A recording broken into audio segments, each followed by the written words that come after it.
Hello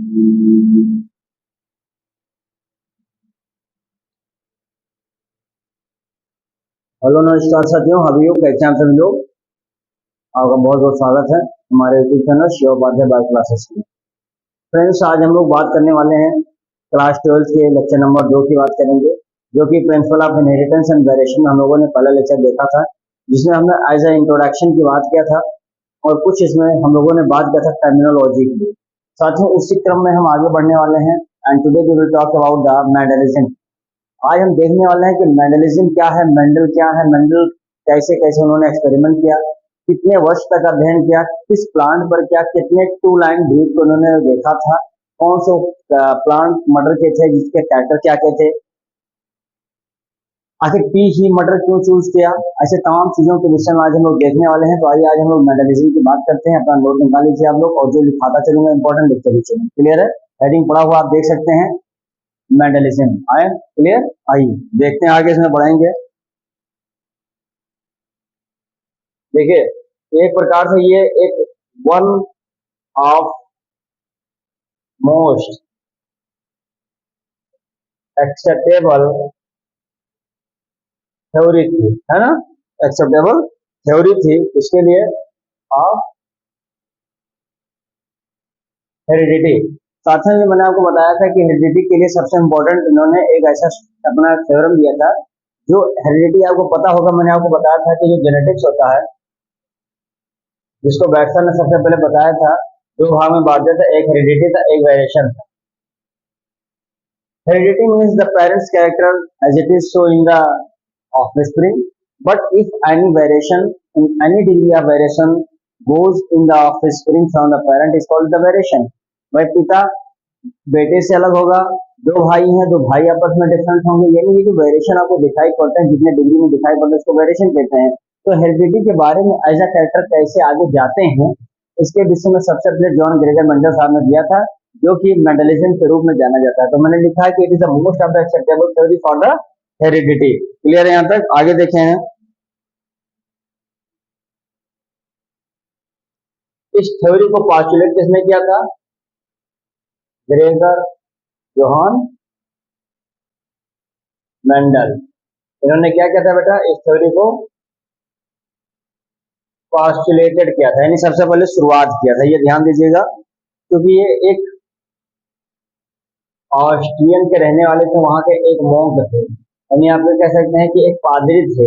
Austria में रह करके इन्होंने जो गार्डन था, उस गार्डन में इन्होंने स्वीट पी प्लांट को क्या किया था? ग्रो कराया था। तो ये चीज हो गया, मैंने लिखा ऑस्ट्रिया के क्या थे? ये मोंक थे। ये बहुत इंपॉर्टेंट बातें हैं यहाँ पर। इन्होंने बहुत सारे प्लांटों पर क्रॉस कराया, यानी बहुत सारे प्लांट थे जिस प्लांट पर सेल्फिंग कराया था, और इन्होंने थ्योरी भी एक अलग दिया था जिसका नाम था हाइब्रिडाइजेशन। तो हाइब्रिडाइजेशन मतलब जो अलग अलग पी के प्लांट को आपस में क्रॉस करवाते थे, क्रॉस करवा के एक तीसरा उसमें क्या करते थे? एक पौधा ग्रो कराते थे, यानी जो हाइब्रिड हो जाता था। तो हाइब्रिडाइजेशन जैसे प्रोसेस को भी मेंडल ने क्या बताया था? अपने सिद्धांत के बारे में इन्होंने क्लियर किया था। ध्यान दीजिएगा, किस पर मटर किया गया था? यानी स्वीट पी प्लांट, जिसको क्या बोलते हैं? Pisum sativum. मटर के पौधे का साइंटिफिक नेम क्या बेटा? Pisum sativum. ध्यान दीजिएगा सब चीजों को। फिर देखेंगे लगभग लगभग बेटा इन्होंने जो अपना एक्सपेरिमेंट किया था, जो इनका एक्सपेरिमेंट था, experiment of hybridization, hybridization for about 7 years, यानी आप सोचे लगभग 7 सालों तक इन्होंने इस पर अध्ययन किया था। पी पर, जो कि एक स्वीट पी गार्डन था, उस पर इन्होंने अध्ययन किया था। क्लियर है बातें? आगे देखेंगे इसमें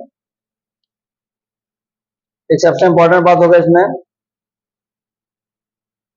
इसमें बहुत सारे इन्होंने अपने रिजल्ट भी दिए थे, ये सब बातें इसमें आएंगी। अब यहाँ पर हम बात करने वाले हैं बेटा कि आखिर जो मेंडल थे इन्होंने क्या क्या और बातें बताई थी। तो देखिए, मेंडल ने बेटा क्या बताया था कि 1856 से लगा करके 63 ये इनका क्या था? ये वर्क था, जिस पर इन्होंने 1856 से लेकर 63 यानी 7 6 13 लगभग लगभग कितना 7 सालों तक इन्होंने क्या किया था बेटा? इस पर काम किया था। क्लियर है बात है, कोई दिक्कत तो नहीं है इसमें। आगे देखेंगे इसमें और क्या बताया था इन्होंने।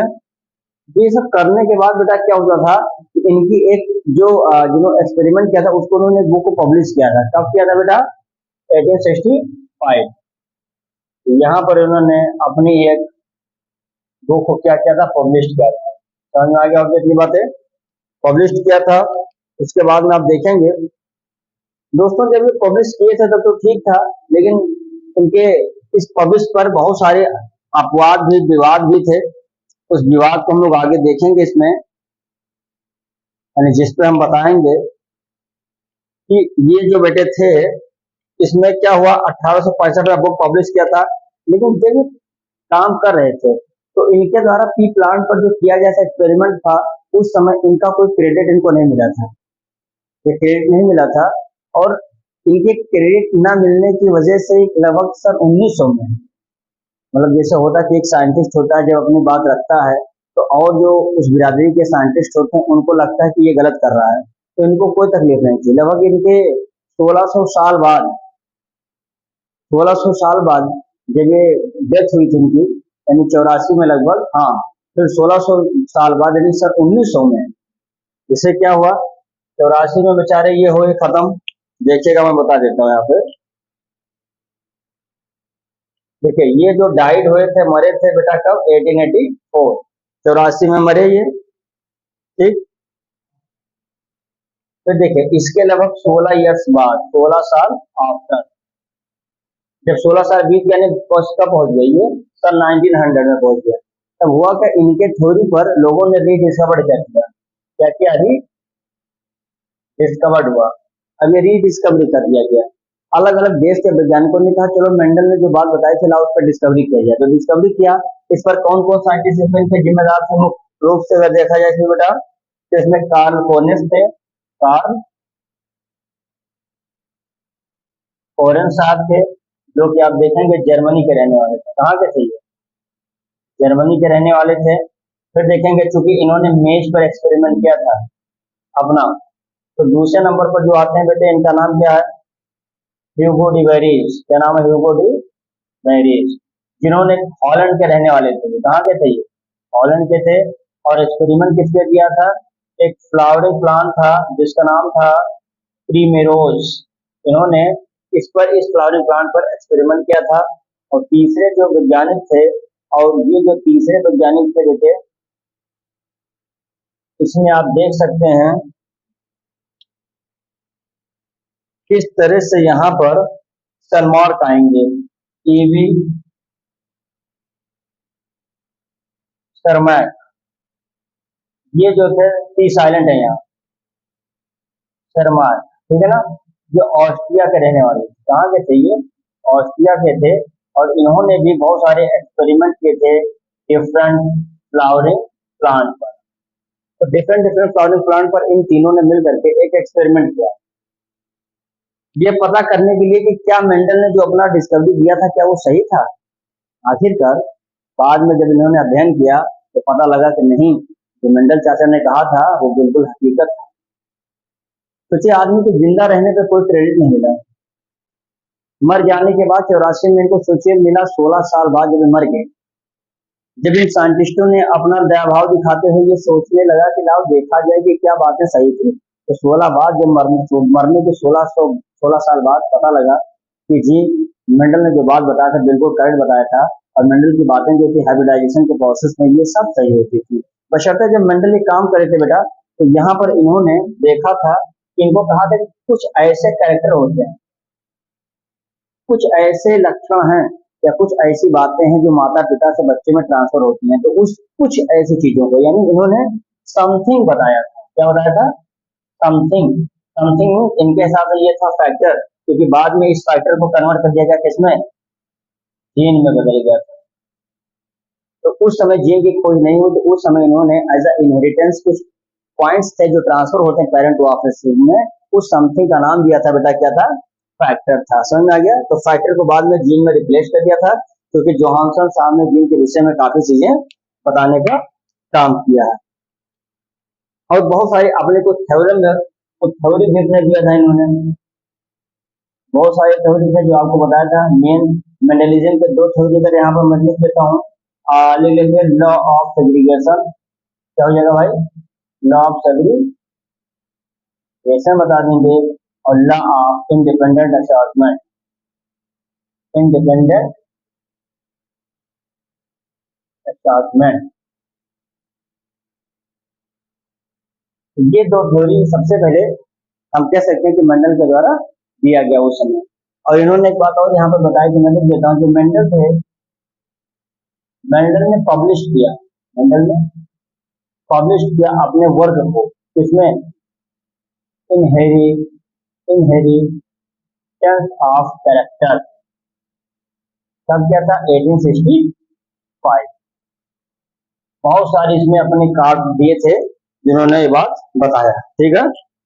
तो सन 900 में ये सारी बातें समझ में आने लगी कि हाँ भाई, जो मेंडल साहब थे, जो मटर के पौधे को चूज किया था और इनहेरिटेंस के बारे में बताया था, हेरिडिटी के विषय में बताया था कि something is that which can pass from the parent to the offspring, and that thing not a something, that thing is the gene right now whenever the discovery about by the Johnson, and according to the Mendel that is not a gene, that is a factor, is called as something also. Clear है? तो ये बातें इन्होंने बताया। अब हम आगे इसमें अगर ये बताएं बेटा कि आखिर क्या रीजन थे मेंडल के बारे में, यानी रीजन फॉर द मेंडल, हम मेंडल साहब के विषय में क्या क्या रीजन थे, क्यों मेंडल साहब ने ये सारी चीजें एक सोर्स के रूप में यूज किया पी के बारे में, ऐसे तमाम चीजों को बताना है। अब इसका आप इसमें सॉल्व ले फिर बताते हैं।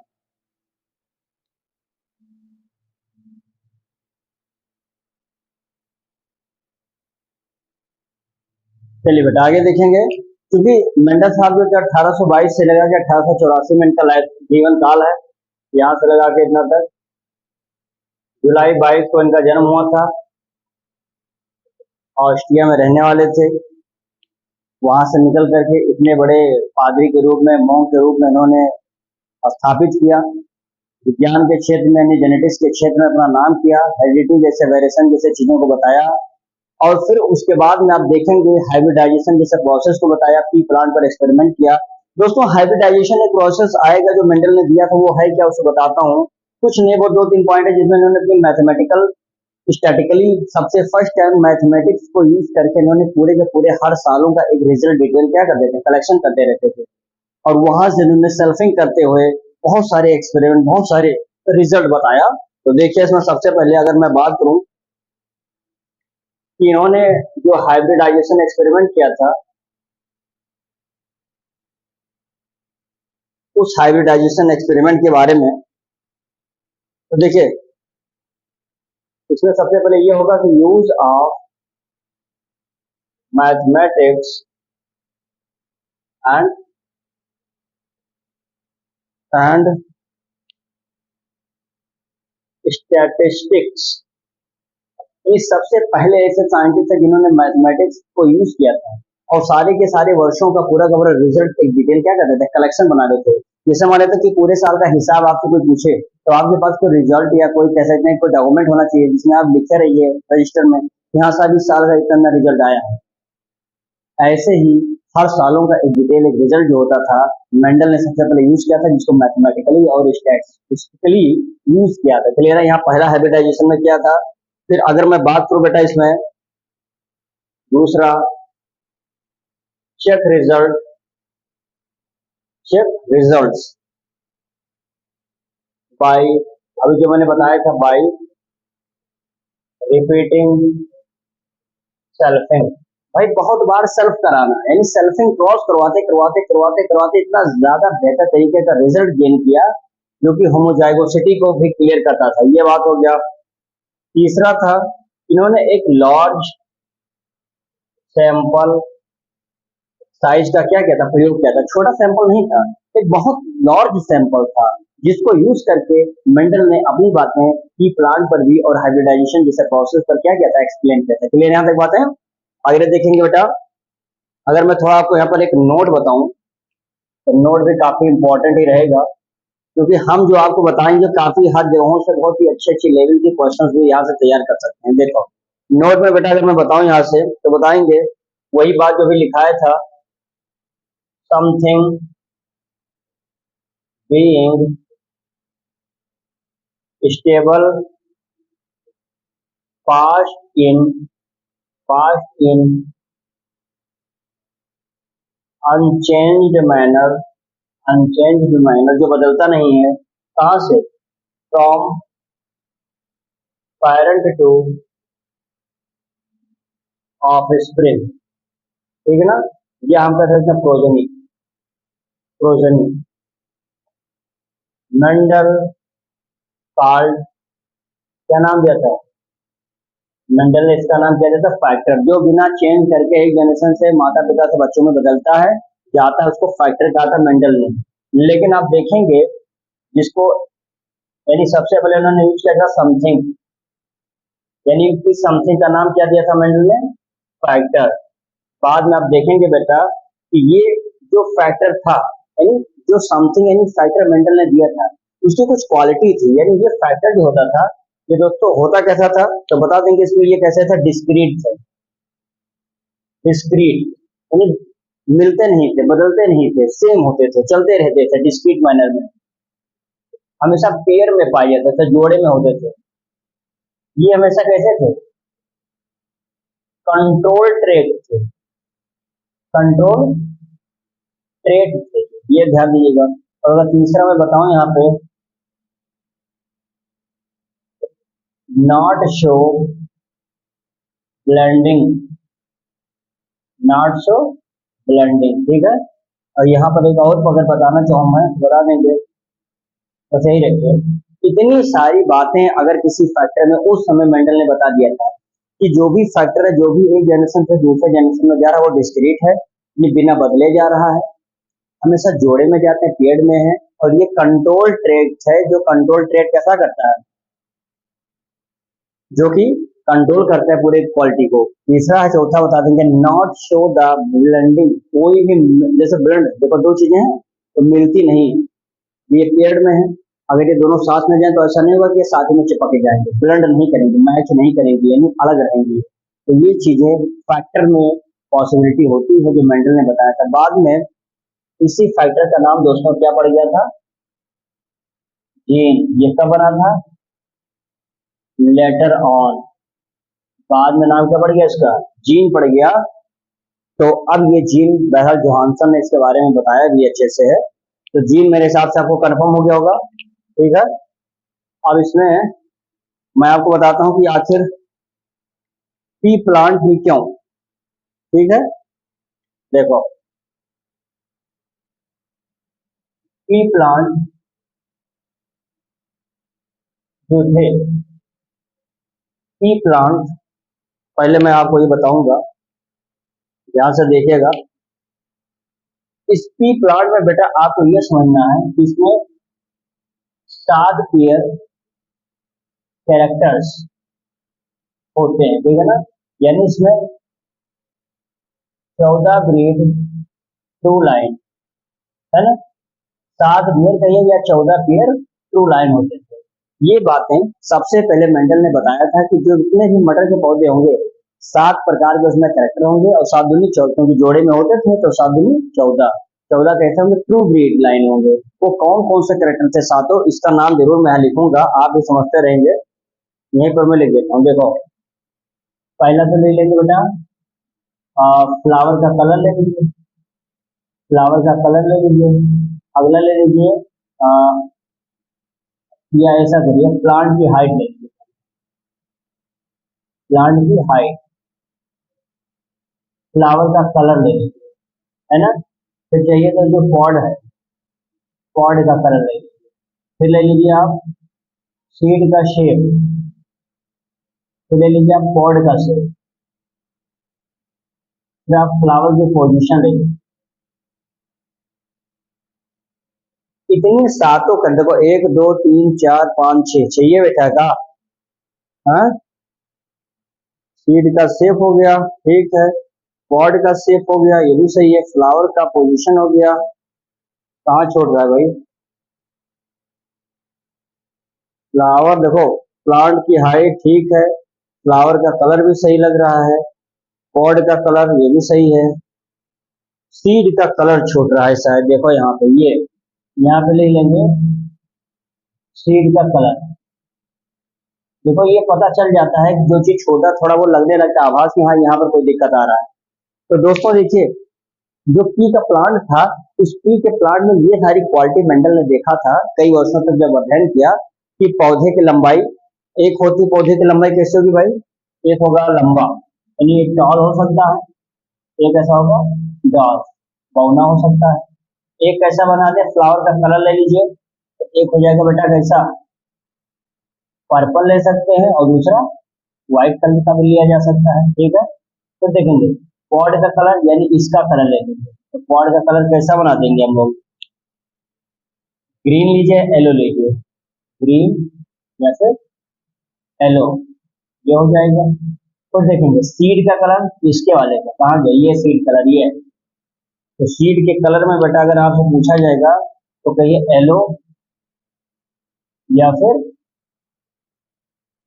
ग्रीन, ये समझ में आ गया। फिर आपसे पूछूंगा तो सीड का शेप क्या है, सीड का शेप देखो, या तो ये राउंड हो सकता है बेटा, या तो ये रिंकल्ड हो सकता है, झुर्रीदार। इसमें देखेंगे या तो ये इन्फ्लेटेड होगा या तो ये कॉन्स्ट्रक्टेड होगा, कॉन्स्ट्रक्टेड होगा, और या तो पौधा एक्सियल पर लगा होगा या तो टर्मिनल पर लगा होगा। इतनी बातें अगर आपके दिमाग में आ गया साथियों, तो आप जान लीजिए कि प्लांट के सातों कैरेक्टर्स के बारे में आप जान जाएंगे। देखिए सात ये है, सात ये है, आपके पास कितने हो गए, 14। मैंने लिखा 14 ब्रीड थ्रू लाइन, ये बिल्कुल होमोजाइगस है, प्योर है। अब आप देखिएगा इसी सातों जोड़े में से प्लांट की हाइट, फ्लावर का कलर, पॉड का कलर, सीड का कलर, सीड का शेप, पॉड का शेप और फ्लावर का पोजीशन, यानी हम कह सकते हैं तो ये जितनी चीजें हैं ये वाले, ये सब ध्यान दीजिएगा, ये सब डोमिनेंट है। ये सब क्या बेटा, ये सब डोमिनेंट है, ये सब रिसेसिव है। डोमिनेंट उसे कहते हैं जिसकी उपस्थिति बहुत तगड़ी होती है, जिसकी सामने किसी की चलती ना हो। तो अगर ये मतलब टॉल को लिखा कैसे जाता है, टॉल को कैपिटल टी लिखते हैं, कैपिटल से जितने भी ये डोमिनेंट है इसको कैपिटल से लिखते हैं। तो मैंने लिखा टॉल, कैपिटल टी, क्योंकि हमेशा ये कैसे होता है, जोड़े में पाया जाता है, तभी मैंने कहा था। ये है डॉर्फ, इसको शॉर्ट फॉर्म में लिखते हैं, ये डॉर्फ हो गया, स्मॉल टी, ये दोनों जब क्रॉस करेंगे तो ये बनेगा कैपिटल टी स्मॉल टी। अब आप देखिएगा यहाँ कैपिटल टी है, यहाँ स्मॉल टी है, लेकिन दबंगई किसकी होगी, कैपिटल वाले की होगी, क्योंकि ये डोमिनेंट है। तो डोमिनेंट की पावर होती है, उसके सामने इनकी नहीं चलती है। तो ये पौधा कैसा माना जाएगा, ये पौधा टॉल है। क्यों, क्योंकि यहाँ पर कैपिटल टी है जो कि डोमिनेंट है। तो कैपिटल टी होना इस बात का प्रूफ है कि वहां उसकी डोमिनेंसी ज्यादा है, यानी ताकत उसकी ज्यादा है। उसकी उपस्थिति में छोटा वाला जो डॉर्फ है इसकी उपस्थिति नहीं हो पाएगी। तो यहाँ पर डॉर्फ मैंने कहीं लिखा नहीं, लिखा टॉल लिखा है। तो ये बातें आपको समझ में आ गई होगी कि टॉल क्या है, डॉर्फ क्या है। अब इतना लिखिए, फिर मैं आपको बताता हूँ कि मटर के पौधे को मेंडल ने आखिर क्यों चूज किया था। 4-5 पॉइंट वो भी लिख लेंगे, फिर इसको समाप्त करेंगे।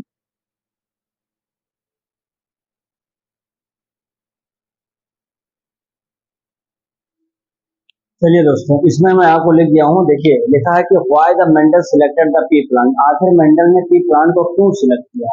तो पहला कारण क्या था भाई, बाइसेक्सुअल, यानी इसमें मेल एंड फीमेल दोनों एक ही में होते हैं इन सेम फ्लावर। तो पहला काम तो यही हो गया कि एक ही फूल में मेल और फीमेल दोनों है, यानी कहीं दूसरे स्थान पर जाना नहीं पड़ेगा कि मेल और फीमेल को ढूंढेंगे फिर चूज कराएंगे, ठीक है। दूसरा है इसमें नेचुरल सेल्फ पॉलिनेशन हो जा रहा है, यानी आपको एक नया पौधा बनाना है तो पॉलिनेशन कराना पड़ेगा। इसके लिए आपको कहीं दूर नहीं जाना पड़ेगा, एक ही पौधे में मेल फीमेल दोनों के सेल्फ पॉलिनेशन भी संभव है। तीसरा शॉर्ट लाइफ टाइम, यानी इनका जो लाइफ स्पेन है, स्पेन मतलब जीवन काल बहुत छोटा होता है, 2 से 3 मंथ में, यानी कह सकते हैं कि आप साल भर में कहीं 3 बार इसको उगा सकते हैं जल्दी जल्दी। वहीं पर आपको अरहर का पेड़ ले लीजिए तो साल भर में 1 बार लगेगा, तो सोचे 1 साल वेट करना पड़ेगा एक बार हमको क्या करने के लिए, पेट्रोल करने के लिए। तो इसलिए इस एक्सपेरिमेंट के लिए 1 साल में 3-3, 4-4 बार तक ये क्या कर सकते थे, एक्सपेरिमेंट आसानी से कर सकते थे। फिर बताएंगे चौथा क्या भाई, इसमें कंट्रास्टिंग कैरेक्टर होता है, यानी अपोजिट, एक छोटा एक यानी लंबा एक बौना। ऐसे पेड़ ऐसे कैरेक्टर क्या होते थे पी प्लांट में पाए जाते थे जिसका इंपॉर्टेंट था ये करने में, तो ये भी था। चौथा पचवा, इजीली ग्रोन, आसानी से इसको बोया जा सकता था, एंड कल्टीवेटेड, आसानी से कटाई की जा सकती थी, तो ये चीज संभव था। And the fifth, large number of the offspring, जब ये जन्म लेते थे बनते थे पौधे ग्रो होते थे तो बहुत सारे स्पीसीज इसमें बन जाते थे। जिस वैरायटी को हम क्या करना चाहते थे फाइंड करना चाहते थे और उसको उस हिसाब में ग्रो करते थे, उस पर एक्सपेरिमेंट कर सकते थे। आपके पास 100 दाना है तो 100 दाने में 50 दाना लेना है, जो आप आराम से उसको क्या कर सकते थे इजीली उसको फाइंड आउट कर सकते थे, और जो आपको अच्छा लगे उसको ले लीजिए बाकी हटा दीजिए। तो यानी बहुत सारे ऑफस्प्रिंग होना भी जरूरी था जो कि संभव था पी प्लांट में। क्लियर है यहाँ तक? अब यहाँ पर मैं अगर एक दो नोट आपको लिखूंगा, मैं चाहूंगा कि इस नोट को आप भी लिखेंगे, बहुत ही इंपॉर्टेंट है। देखो मैं लिख देता हूँ यहाँ पे, पी प्लांट में बेटा जो सीड कोट का कलर होता है, सीड कोट का जो कलर है और जो फ्लावर का कलर है, जो फ्लावर का कलर है ये रेगुलेट होता है, रेगुलेट बाय सेम जीन। ठीक है ना, एक जीन से होता है। फिर लिख लेंगे यहाँ पे control more than, control more than one character, एक से ज्यादा कैरेक्टर को जब कंट्रोल किया जाता है तो उसको बोलते हैं प्लियोट्रॉपिक जीन। क्या बोलते हैं बेटा? Pleiotropic gene. तो दूसरा पॉइंट समझ में आ गया होगा आपको, पहला क्लियर हो गया, दूसरा क्लियर हो गया। तीसरा अगर मैं लिखना चाहूँ बेटा, मेंडल ने ऑब्टेन किया था, मेंडल ऑब्टेन रिंकल्ड शील्ड, यानी झुर्रीदार जो दाने थे, wrinkled shield due to absence of, due to absence of starch branching enzyme. इसका शॉर्ट फॉर्म लिख सकते हैं बेटा SBE, ये हो जाएगा। ठीक है, तो ले लेंगे in wrinkled seed free sugar is placed of, placed of star. इतना 4 पॉइंट बेटा आपके लिए मैंने नोट लिखा दिया जो आपको बहुत इंपॉर्टेंट होगा। जो जल्दी कहीं नोट तो उसमें कोई लिखा तो खाता नहीं, तो इसको बहुत जरूरी है, पढ़ना जरूरी है। देखिए लिखा कि मैंने जो सीड कोड का कलर होता है, सीड कोड मतलब क्या होता है, जैसे चने का दाना, तो चने का चारों तरफ का जो ऊपर का लेयर है सीड का कोट है, तो उसका जो कलर है ब्राउन कलर का, और जो फ्लावर का कलर होता है, फूल का जो रंग होता है, ये दोनों कंट्रोल किया जाता है एक सिंगल जीन से, सेम जीन से। पहला पॉइंट। फिर लिखा है कि control of the more than one character, एक से ज्यादा कैरेक्टर, जैसे एक ही जीन है, आंख के लिए जिम्मेदार है, बाल के लिए जिम्मेदार है, ये आंखों का कलर भी बनाएगा, बाल का भी कलर बनाएगा, तो एक gene more than one character के लिए अगर रिस्पॉन्सिबल होता है, ऐसे जीन को बोलते हैं प्लियोट्रॉपिक जीन कहा जाता है। क्लियर है? प्लियो माने जो अपनी आकृति को बदल देता है, चेंजेबल। मेंडल ने ऑब्टेन किया था कि जो रिंकल सीड था, झुर्रीदार दाने जो थे मटर के, आपने देखा होगा कि मटर का दाना एक होता है बिल्कुल रिंगोल, एक होता है झुर्रीदार रिंकल्ड होता है। तो ये जो रिंकिल दाल होता है ये क्यों होता है? क्योंकि इसमें क्या एब्सेंट होता है?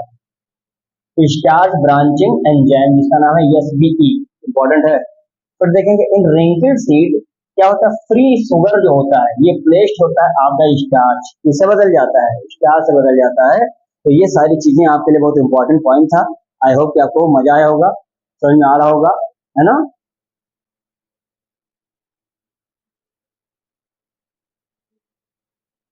चलिए इतनी बातें आपको क्लियर हो गया बेटा।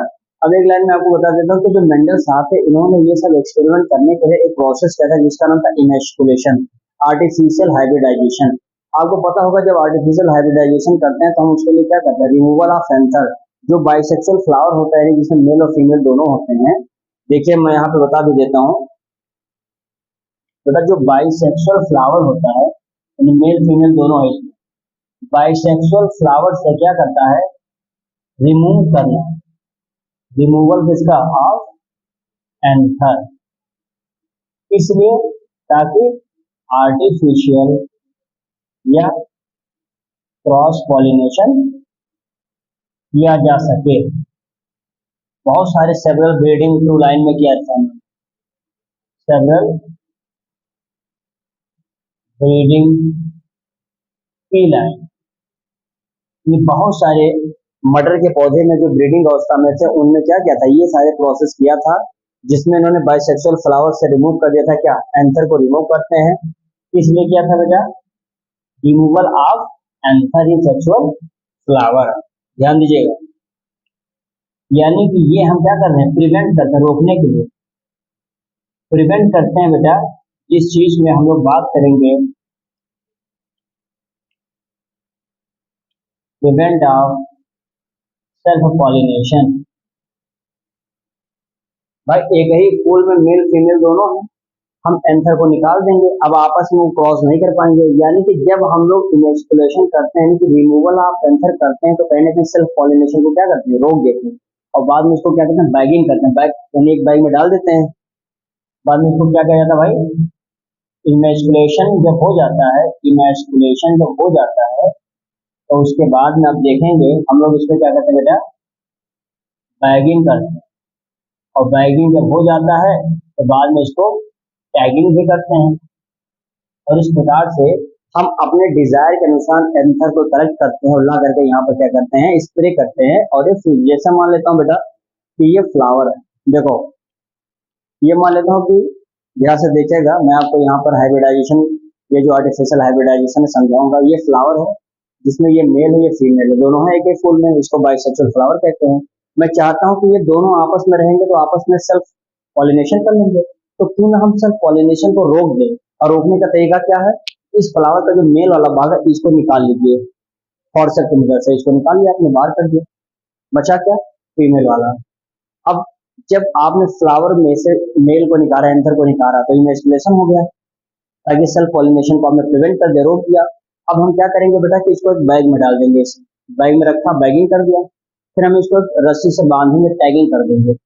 फिर आप देखेंगे धीरे धीरे, फिर हम जैसे जैसे मेच्योर अवस्था में जैसे आएगा, फिर क्या करेंगे, ला करके यहाँ पर अपने डिजायर के अनुसार जो मेल वाला होगा, मेल को लाकर इसके अंदर रखेंगे और बाद में फ्यूज कर लेगा, और फिर जैसा हम चाहते हैं उस प्रकार का जो है प्लांट हम तैयार कर सकते हैं। तो इसको बोलते हैं इमेस्कुलेशन, जो कि हाइब्रिडाइजेशन प्रोसेस के दौरान मेंडल ने ये सब एक्सपेरिमेंट किया था। और इसमें इमेस्कुलेशन में बैगिंग, टैगिंग और ये सारा चीज होता है। डिजायर पौधे को तैयार करना ही हमारा आर्टिफिशियल हाइब्रिडाइजेशन कहलाता है। तो साथियों, चलिए आज इतना हम लोग पढ़े हैं, आई होप कि आप लोगों को मजा आया होगा। इतना आप लोग जरूर पढ़िएगा और आगे हम लोग इसके आगे कैरी ऑन करेंगे अगले टॉपिक में। वीडियो अच्छी लगी होगी तो लाइक कमेंट से जरूर कर दीजिएगा और मिलते हैं नए टॉपिक के साथ। जब तक के लिए बहुत बहुत धन्यवाद।